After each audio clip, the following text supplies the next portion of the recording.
فاصل. طيب يبقى شقتين هيدفعوا مليون 700 مليون 800 ده 8 مليون 400 مليون ونص. بس هي مش بحري حتى. ايه؟ مش بحري. مش مشكلة. بص على شارع النواب. سالس لزبون. بص على شارع النواب. بقول لك سالس لزبون. الشارع ده انا كسرت. ماشي فاهم انت؟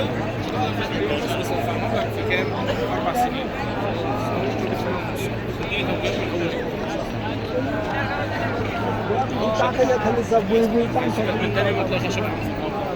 اجيب كمان ايه ان انا اخلي ده يعمل عقد بيها. مش عقد بيع مش هتلاقي مش هتلاقي.